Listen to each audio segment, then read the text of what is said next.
welcome to a brand new episode of Black, White, and Red All Over. I'm Victor Dangerous, the hardest working man in comics. Ryan Seymour, king of Comic Town here in Columbus, Ohio. Yes, and what a crazy, crazy week. We had the Oscars this right? like to start off, and what a fun time. It was amazing.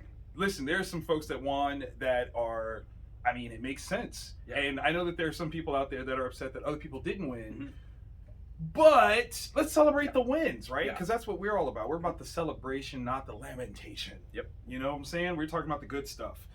We also have this week coming up, Shazam! Fury of the Gods. Yes, which looks good. It looks really good. I think we're going to have some cameos in there that we have not seen yet. I think there's going to be some very fun things. I mean, I don't think The Rock's going to show up. But. Probably not. But I mean, other people could. I don't know. Who knows?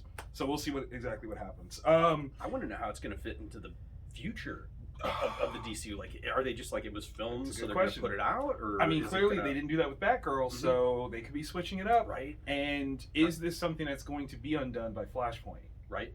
Oh, so comic booky goodness. Mm-hmm. Yes, I love it. Okay, so for this week we've got in our honorable mentions, good reads that you should read. We've got one that's the same. Just one. Yes. Okay, so I want to know about that No One cover. What is that? I'm surprised you didn't pick it up. I don't know. Because I low-key think Scott had it, like, he was putting it out, and didn't say anything. Yeah, and didn't say nothing. Yeah. All right, Image Comics. Yeah. So we've got Kyle Higgins and Brian Barcelletto. I love both of them! Right, which I'm like, why isn't Vic... So, like, I read it, like, thinking maybe you read it first, and you didn't like it, so I was like... No, I literally think Scott was still putting the books out when I grabbed mine, and I didn't see that. Because I'm looking at that cover like, that's a dope cover. How did I not see that? Right? And the creative team just keeps going. We got Geraldo Borges, Mark Engelhardt, Letter Hassan Asami El Hahu. This book is really good. Like, colors, art, lettering, everything hits. This is No One, who is a hacker who has doxed some very bad people. They also have like a Punisher aspect to them where they go through and they actually kill these people. Oh, God, that's awesome. Right? So this doxer named No One theoretically has been caught. Theoretically, they're in prison. They're not going to get out. As it turns out, the wrong person might be sitting in jail. Oh my God, that's fun. So it's like half superhero, like action level, but half crime, mystery, detective work. So I failed, but clearly, if you're taking like both of their works, so Kyle is one of the architects of Radiant Black Universe, Massive Universe, and Brian obviously Chicken Devil. So you take those two things and put them together and have a baby, and that's it. 100%. That's what it is. That's why I was like, why isn't Vic reading this? And it's blaming Scott. Thank you, Scott. Double size, no ads, $4. Yeah, I'm buying that before we leave. Yeah, that's happening. Okay, so to try to make up for my mistake, so mad. From Image Comics, Monarch #2, Rodney Barnes, Alex Lenz, Luis NCT. Okay, this was an interesting first issue, right? Yes. I mean, you've got aliens showing up and young black kid kind of like embarking on how do we survive? Like, boom, where does it go in the second issue? So listen, there's a major reveal here that what we assumed in terms of characterization, we are wrong. Really? And not only are we wrong, this is setting up something so massive you don't even know. Like okay, so big shout out to Rodney Barnes, who's becoming quickly one of my favorite writers. Just the scale of this, because like we're seeing things, and you're like, oh man, it's been integrated. No, it hasn't. It hasn't at all. And you just don't. Yeah. Like that is actually from what. And there's, I can't tell you any of it because we don't spoil here. What I can say is, grab this. This is okay. So this is the answer for how do you make a #2 as compelling, if not more so, than a #1. Nice. And I think there's as a creator, there's a formula that you should rock with. So issue 1 sets the stage, and issue 2 reveals something so important that no one could pass up that issue. Like, I am so on board for issue 3. Like I think the only thing that you can do now is you have to either wrap something up or move something so far forward that you're like, what else is gonna happen? Like that, yeah, brilliant, absolutely brilliant. Awesome. And I love that cover. Like that cover. So yeah, that's one that number one for whatever reason at our shop here in Columbus. It didn't sell that great. What? And I couldn't figure out why because it is really, really good sci-fi. Fantastic. So, okay, I will. There's got to be like a sci-fi club or somebody that I can talk to, like locally. Somebody get in touch with me so we can talk about why this is such a great book because you guys need it without question. All right, from Boom Studios, Harrower #2. I missed that one. Justin Jordan and Bram Revel. Okay, dokie. All right. So the first issue, we find out that there's a small town, and in that small town, there is kind of like a Michael Myers-ish type monster that has showed up in the past, hasn't been around for a while. Yeah. Different people have different points of view on it. Like some people think it's really cool. Some people have like created like a holiday out of his last visit. And then we had one dude who decided, you know what? I'm gonna team up with this fool. Yeah. Because that works. It works 100%.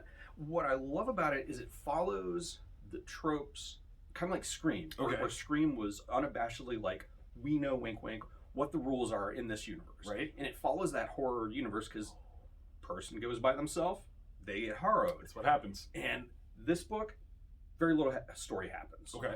You're not going to get any character building. You're going to be like, oh, okay, well, now I understand the motivations. No. It starts with a premise that is created specifically so this dude can show up and butcher. That's awesome. It's nothing but killing. That's awesome. It is nothing but killing. And I found that very refreshing. Yeah. On the comeback of, what is it, Scream 6 being released? Yeah. What a perfect follow-up. It's amazing. So, and I'm calling my shot. My family thinks I'm stupid. Uh-oh. My shot is for Scream 6. Yeah. It's actually Sydney. Now remember, she said she's not coming back. She did. Then money's not right. What if it's all red herring? I haven't seen it yet either, so we might. Okay. Yeah, I haven't. I will watch and we will discuss. Okay. So my second piece here, and this. So good. It is so good. Okay, Avengers War Across Time, Paul Levitz, Alan Davis, Rochelle Rosenberg. Love you, Rochelle. Okay. Paul established how you write serialized comics. Yes. And it is so apparent in here where you're playing around with A story, B story, C story, and he's doing it so freaking well. Okay, so we know that Kang is causing problems. He's seeking this like point where the Avengers are the weakest, and he wants to destroy them at that point because that's going to be his vibe. Yeah. We know in the last issue, King of the Dwarves, right? Signy was transported accidentally to Midgard, right? And he's not happy. In fact, not only is he not happy, because he is like the dwarf that forged Mjolnir, he can control it. So that becomes a thing. So that's like B story. We get a C story set up in here as well, and it all plays so perfect. Like the pacing of it is so magical. And we see like in an old school sense how not necessarily depowering characters, but kind of establishing constraints that make storytelling the focus and not just power. Absolutely. Like this is funny. Oh yeah. There's nothing like like that's so like it's hilarious, but like it's such a good story telling beat and just all around just so fun. We're seeing different so many different things. Like that's oh my gosh. Yeah. So again, if you are a fan, if you are a student of old school storytelling, that is a series for you. I've seen a lot of people, Kevin Crevasse, who created Blue Marvel. Oh, yeah. He's been hyping up this series about how great this is, and I agree. Cosign, like absolutely classic storytelling at its finest. Gotta love it. Jeez. Okay, this one, I was just curious. Yeah. I had no idea where it was going.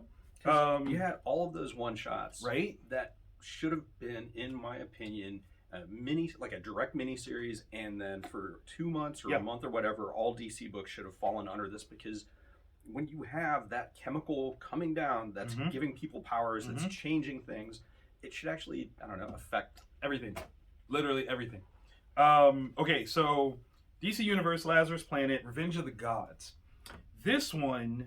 Obviously I've got Shazam on my heart, so considering that we've got Shazam and Wonder Woman here. Yeah. I'm like, well, where are we going with this? The setup here. The gods are out for revenge. I mean, that says Revenge of the Gods, so that's not a spoil. But the meaning behind it. It's not just this petty, like, oh, nobody looks at me anymore. No, there is a critical, Yes. reality-altering reason why they want revenge. And I think in looking at that, you've got a lot of interesting storytelling and character overlaps that we don't normally see. Yeah.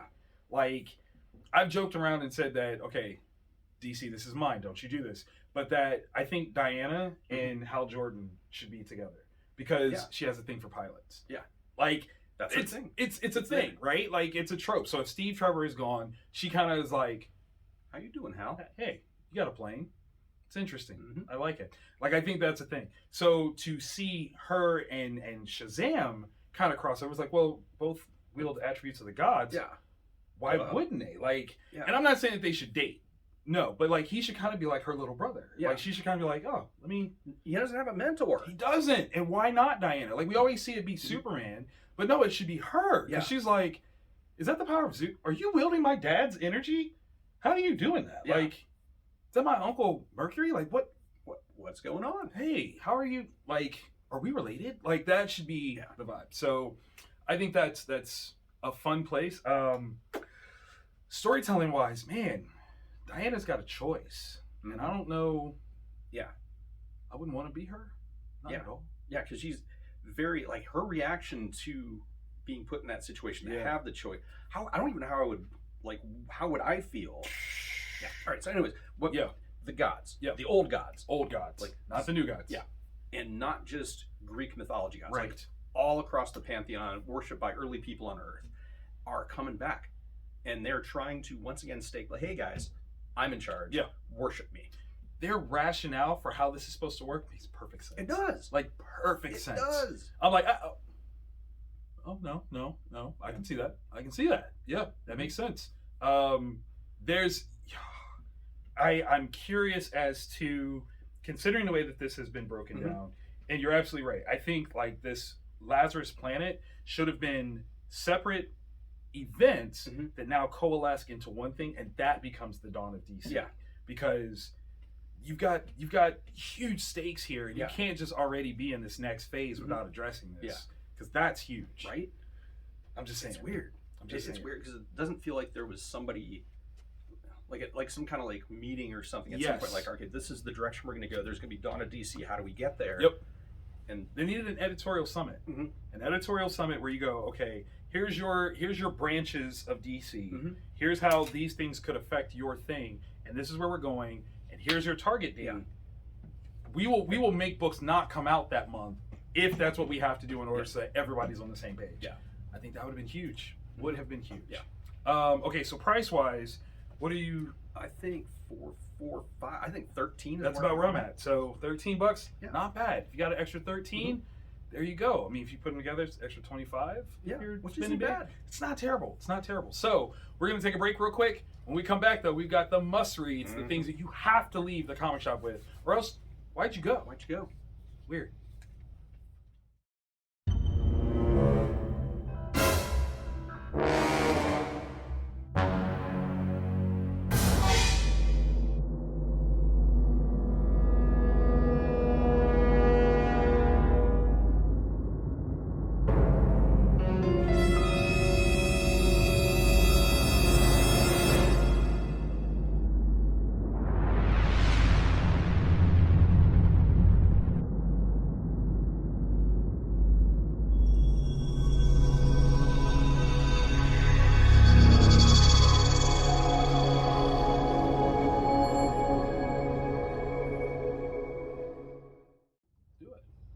Welcome back to the second half of Black, White, and Red All Over, and these are the books that you have to leave the shop with when you come in this week. Yeah. Otherwise, there's no point. Yeah, there's no point, literally. So, okay, we've got two that are the same. Yes. One that's different. Hit me with the Hellcat, man. Okay, this was one I did not expect to like. Oh, those are always good. Yeah, because I'm not a fan of the character. I'm not anti-Hellcat. Right. But I was drawn in by Christopher Cantwell. Okay. So I was like, all right, I'm going to give this a chance. And this one was one that I was debating on with no one, like which one was going to take the acrylic on which segment. Got you. This one's also really cool. It's got like a human target-ish kind of vibe from the recent Tom King series. And in this, Patsy Walker is in the process of doing detective work to figure out how someone that she's accused of killing was really killed. Oh. And it wasn't just a normal murder. Like, this dude was demolished. Ooh. Like, put through a slap chop. And if I don't even know what that is. What's a slap really? chop? Oh my god! All right, so slap chop was this like KitchenAid thing that was a television commercial thing where you're like, oh, you order slap chop. And you slap it and it chops. Slap chop. It writes itself. It really does. Yeah. Feels stupid now. Yeah, and the dude that was doing the commercials, YouTube it. It's his like the dude is just he was born to do that. Okay. But anyway, so this so the person that got slap chopped is. There is a character that has always been kind of like a cast off sort of like afterthought person. That person might be the actual killer. Yeah. And it kind of like Chris, much like he's done with some of his other stuff, kind of puts a different perspective on these characters and like, oh no, actually this character is kind of powerful. So it's really, really well done. Okay. So we got, I apologize, Christopher Cantwell doing the writing. Artist is Alex Linz. He also did Monarch. Mm-hmm. Okay. Yeah. Busy week. I like it. This book hits on every level. Colors, inking, art, story. Absolutely amazing. Nice. I am actually suggesting picking up a Patsy Walker Hellcat comic this week. Wow. Wonders never cease. Mm-hmm. Is it cold down there? I don't know. We'll see. Yeah. All right, so I'm also tackling a Marvel book, Avengers Assemble Part 9, Avengers Forever. This is number 15. I just can't put it down, man. It's so stupidly good. I wanted to. I was like, oh, I'm just going to wait for the trade. I said that last week. I didn't. Jason Aaron, Aaron Cooter, Mark Farmer, Frank Martin. Like, hitters, okay? Last issue, okay? I'm just going to say this. We saw a Celestial Deathlock, right? And Honorary Avenger Galactus. Yeah, that's right. Yeah. Like, that is what is occurring continuous. Like, hold on, let me just show you something. It's like a Care Bear with two symbols. Look at that. Oh, yeah, that's right. That's page 2, okay? Page 2. This is nothing but unbroiled, like just raw, great comic booky goodness. And what's really, really freaking amazing is when you thought the tide had turned, you're wrong. Really? You're wrong. Like, you just, like, what I just said from last week, you're like, oh, this is almost over, right? Yeah. I don't know. It says part 9. I don't know how far we're going, but we could keep. Like, it's like good tennis. Yeah. Just keeps going. Yeah. Every time you hit the birdie and it comes right back. And part 37. And I'm like, this is awesome. Like, trade me, though. Like, please, put it in a trade so I can go back and read everything. But, yeah. Like, this is to scale. You are living, breathing comic book event right here. Why this isn't a major Marvel event? Not sure. I don't understand. I don't understand. Yeah. So pick that up. Because it's happening not just in that. It's happening through Avengers, like the main Marvel U comic right there. Avengers. Yeah. Nobody notices. It's so crazy. So crazy. So and it's weird. A who's who. Yeah. Like, it's so good. Okay. If you are a longtime viewer of the show, we're going to do something that is absolutely crazy. And not the norm. So just let this know, like, this is the scale that we're talking here. Our next feature for the acrylic is Nemesis Reloaded, number 3. Mark Miller, Jorge Jimenez. Kind of a relaunch yes. of the Nemesis character. The Nemesis character was the first miniseries that Mark and was it McNiven put out a few years back. Amazing. Most evil, vile dude I've read outside of like a couple of the bad guys from The Authority. Also, I think written by Mark. Yes. And so he's got a trend. It's like Mark is like, you know what? I can tinker with this. Yeah. I can take this character and turn it up. That was just a sketch. Yeah. Let me see if I like apply some more to it. In this one, Nemesis is a bastard of the worst degree. Okay. Yes. Super topical. Okay. Nemesis is clearly, a founding member of the ACAB movement and believes that literally all cops are bad and has put a bounty in Los Angeles, $10,000 a badge, okay, which has now put people. I mean, like young cops, they're like, I don't want to go out there. Why would you? No way. No, thank you. When literally every person you encounter, even if you're with a fellow police officer, your It police could be officer might them. be like, I quit, toss the badge, cap. Boom! That's 20 grand right there. Biggity what? Like, that's game changing. Last issue, we got an explanation as to the origin of Nemesis. And this is a character change from the original story. So we're getting something a little bit more nuanced. But this assault we're seeing is now associated with that origin. Yeah. And ooh, buddy. Yeah. It is close to my heart. It's conspiracy. Yeah. It's okay. I'm glad you. Is that real? No, I have not come across it. You were my benchmark to know like what is. Oh, you this? didn't hear me when I was sitting in the back reading this. I didn't. I was like, drop the book. And then I'm like, were you Google Googling? searching. Yeah, because I'm like, I've never heard of this. Okay. I've heard of some weird. I mean, weird, but this, like, yeah, the way that they're weaving his backstory, in with his purpose, and like, like Jorge, did you come up with that, or was darkness. like there's a particular splash page I'm talking about, and I'm wondering, is that a Jorge? Is that a Mark? Is that a Mark and Jorge? All is of that the what above? I think it is? Because I think you could manufacture something like that. And yet, I'm sure that these guys, It's real. yeah, no, this is how they get down. And that's the thing that's kind of crazy. Like in the previous incarnations, Nemesis was just bad. Yes. Now we're seeing like he is bad, but possibly serving a, I don't want to say higher purpose, lower purpose. Yeah, whatever an evil miracle is. Yeah. That's one of those. Okay, when it comes to blackmail, That's it's one of the cruelest things I've ever heard of. Yeah, because you could have probably skipped a few steps. And yet they didn't. Yeah. No. I mean, and how far down do you realize how far down you have to be when you agree to this? Right. Just so that people don't find out? Like what? Like what other stuff did they? What did they make you do? That's blackmail. Yeah. That's another level. That's another level. The trucks though, I giggled. And I know that's wrong. It's not right, but I giggled. Yeah. There's something very cinematic. It's so perfect. Like so perfect. taking a situation which is extremely dark. Yes. And like And then going like like it's so bad. But Mark does that. And yeah, I am excited for where this is about to go. This is pure adrenaline. Okay? This is comics on Gear 5, and what's twisted is he's about to hit the NOS button. I'm calling it.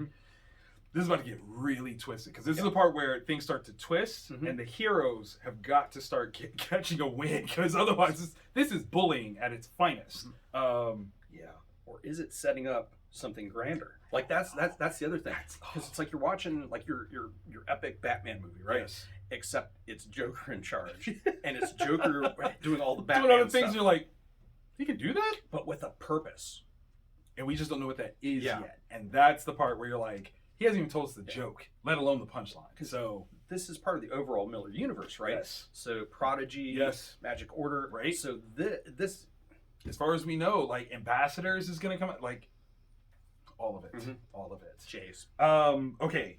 Normally, it's a slam dunk. Mark Miller comes out with a book, it's book of the week easily, right? This week, Superman lost. I had never heard of this series. Super quiet. Like DC does the exact opposite of publicity. I don't understand it. I don't understand. Like they're so bad at it, I couldn't even pronounce the word. I understand that. Superman lost. Okay, here's what got me. So I'm seeing this cover. I'm like, this is interesting. Priest as writer. I'm like, and picking it up, Christopher Priest, who doesn't even use Christopher anymore. Okay, he's just Priest, and we all understand who we're talking about. Do you know how good you have to be when you can just give your last name, which isn't even his actual born last name? You gotta be pretty decent. You're sweet. You're sweet. Paggy Lyon, Carlos on art, and this. Okay, first and foremost, if everything else in the DC continuity has this Silver Agey feel, this is not that. Yes. This is very modern. yes, Very cinematic. Mhm. It takes the darkness of the DC cinematic universe, and where it's oppressively so, and like that's almost its thing. This takes that, but does it correctly. yes. It uses it as a lens to view what is happening through, and this is so amazing. Yeah. As a who's who that appears in this book, this does it all correctly. Yeah. Right? I mean, we're talking a big 7 Justice League, big 8, sorry. Big 1, 2, 3, 4, 5, 6. No, I think it is 7. Right? 1, 2, 3, 4, 5, 6. Yeah, 7. Okay. Yeah. No, 8. It is 8. It is 8. Ollie's Yeah. riding shotgun. Right, because he's riding shotgun. That's right. So big 8 Justice League, with stakes that totally make sense in a grounded modern world. Yes. Like that is a situation where I was like, I've never seen them touch this before. Yeah. Whoa. Because they're preventing something far worse from happening. Way worse, and almost in a covert sort of way. Yeah, Like that keeps everybody. that's so crazy. Like amazing. And then the twist. Yes, the measure of teamwork and the sense of failure that is looming. Should things go awry, there's a lot here, and I love the positioning to establish. Okay, everybody is great. Yeah, but there are some jobs that are strictly and just for Superman. Yeah, like he's the one, and if you're smart, you get out of the way and you let him do the thing. Doesn't mean that he doesn't need help. Oh my god! Yeah, because it was amazing, sacrificing for the greater good. Everybody being a part of the team and a required part of the team, not kind of shoehorned in because we have to have this character. Exactly. Everyone is playing their role perfectly, and it's got because there's stakes that are world affecting on a couple different levels. Yeah. And this mystery that's going to unfold within this story, I think, is absolutely amazing. Yeah. So, and it's 2 mysteries. That's the other thing I like. Is there's the like overarching plot of like, okay, Superman. What happened to Superman? Right. What happened? How does it resolve with the Justice League and all that? And then there's also Lois, who is chasing down a story. And let's not forget that Lois Lane is a world-class, if not top of the world, reporter, investigative, Pulitzer Prize winning. She's got her teeth sunk into something. I'm going to tell you right now how phenomenal this is. This page right here, I will now write press releases, and as I draft a press release, this is now going to be my model for that, because that is such an easy sort of process, and I'm like, I know it. Like, there's no key to tell me what that is, and I know what it is. That is so smart. Priest, thank you for that. Like, that has nothing to do with the story whatsoever, but still, it works so well. Yeah. So overall, this, and it's not a throwaway. It looks into her thought process. Like, that's what makes that so cool. This is why she's Pulitzer Prize. Yeah. This one shocked me. Like, that's the truth. It shouldn't have, because obviously, Priest, Carlos, like, these are guys that their name alone you should recognize greatness. The thing that shocked me was I had no idea the series was coming, and I feel like that's the thing that I'm like, oh, that's amazing. The only thing that I didn't like, and this is like a weird thing, is that the other like Action Comics and Superman and Adventures of John Kent are so amazing right now. It's tough. Like I how does that fit? So I'm just having to look at it. Does it fit? Is this in continuity? I hope not. I hope not. I hope it is just a 10-issue miniseries floating that it's going to get collected into a trade or two, and because it is, also just amazing. So like, if you're a weirdo out there that's like, Superman's too bright and happy right now, there you go. They got you. If this was the Snyderverse, I think it would still be ongoing right now. Yeah, because again, it has a level of darkness to it. There are stakes, but it's not so dark that the characters aren't who they are. And that is huge. When he shows up and is like, oh, I wasn't expecting him. Whoa, what's going on? And she picks up on it like, so you weren't expecting? Why weren't you expecting? What'd you do? What did you do? Like, so good, because she's gonna put 2 together really, really fast. And if there's anyone who could question that person, it's her. Yeah, it's her. like respectfully, disrespectfully, doesn't matter. Yeah. She's gonna do it. Yeah. So this is your must reads. Mhm. Okay, you go into a shop, you leave that shop, you better have these in hand because you have to. Yeah, it's amazing. I think it's let's like see. $12. Oh no, because that one's 5. So like This another one's 13. This one's 5, another 13. So again, if you only got 25, we've got recommendations for you. If you got a little bit more, got some cool things to add to you. So definitely pick those up. Those are some great reads, man. I highly recommend every single last one of them. And we hope that you like it. And if so, click that thumbs up, man. Let us know that you dig what we're saying. Yep. Comment below if you got some thoughts. If you got something that we didn't read and you thought we should have, definitely let us know because there's a ton of stuff on the wall that we did not pick up. Yep. There's just too many good books. Yep. What do you do? We do this every week. So hit subscribe, hit the bell, go into your phone settings to say, hey, yeah, let us know because we do this every week. Every week. Right for you. Before you go to the shop, you can watch us. On the way to the shop. Actually, you should watch us in the shop. Yeah. Share us with your shop owner and say, hey, talk to these guys. What do you think of these people? Yeah. And then we'll build like a whole cabal of comic shops and we'll work together and we'll build up readership and it'll be back like it was in the early 90s and stuff. And it'll be great. And then Superman will die and it'll be this huge media thing and it'll get more people into reading comics and Batman will get his back broken and stuff. I'm about to have like PTSD flashbacks. Okay, I've been around that long. All right. No. Doesn't have to be that. No. Something like that, though. Something like Something that. like that. Yeah. We'll see you guys next week.